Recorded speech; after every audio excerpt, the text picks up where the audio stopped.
بسم اللہ الرحمن الرحیم۔ جب خدا کا گھر چندوں اور نذرانوں کے بغیر نہیں چل سکتا تو کسی غریب، نادار اور محتاج کا گھر وہ صرف دعاؤں سے اور وظیفوں سے کیسے چل سکتا ہے؟ یہ ایک اعتراض ہے جو سوشل میڈیا پر جو ہے عموماً اسلام دشمنوں کی طرف سے کیا جاتا ہے۔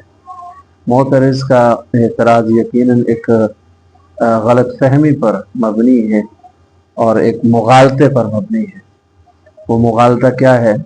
معترض نے اس بات کو فرض کر لیا ہے کہ مدارس کے لیے چندہ کرنا اور وسائل اختیار کرنا یہ اس بات کی دلیل ہے کہ دعاؤں کی ضرورت نہیں ہے۔ یعنی دعا کو اور چندے کو معترض نے الگ الگ چیز وہ تصور کر لیا ہے، یا بلکہ یوں سمجھ لیں کہ ایک دوسرے کی ضد تصور کر لیا ہے کہ جس مدرسے کے لیے چندے کی ضرورت ہوگی تو دعا کی ضرورت نہیں ہے، اور جہاں دعا کی ضرورت ہوگی وہاں چندے کی ضرورت نہیں ہے۔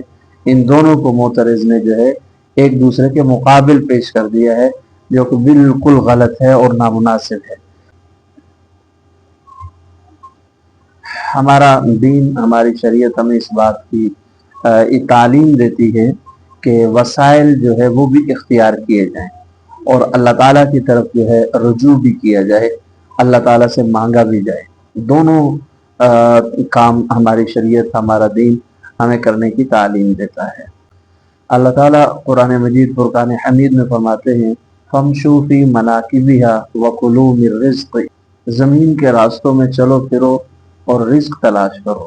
تو معلوم یہ ہوا کہ شریعت مطہرہ ہمیں وسائل اختیار کرنے کا حکم دیتی ہے، اور اسی طرح اللہ تعالیٰ نے دوسری جگہ قرآن مجید میں فرمایا وَقَالَ رَبُّكُمُ ادْعُونِي أَسْتَجِبْ لَكُمْ، اور تمہارے رب نے فرمایا کہ مجھ سے دعا مانگو میں قبول کروں گا۔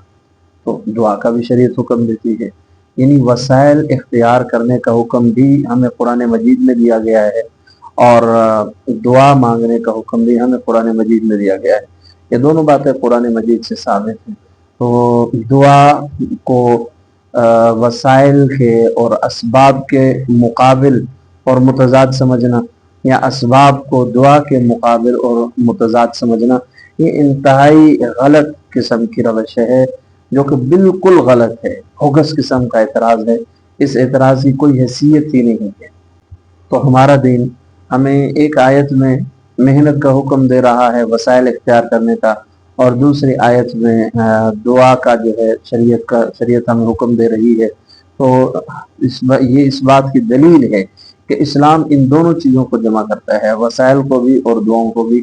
ان دونوں کی شریعت مطہرہ میں ضرورت ہوتی ہے کسی کام کے لیے، صرف مسجد مدرسے کے چندے کے لیے نہیں، ہر کام کے لیے ہمیں وسائل بھی اختیار کرنے چاہیے اور دعاؤں کا اہتمام بھی کرنا چاہیے۔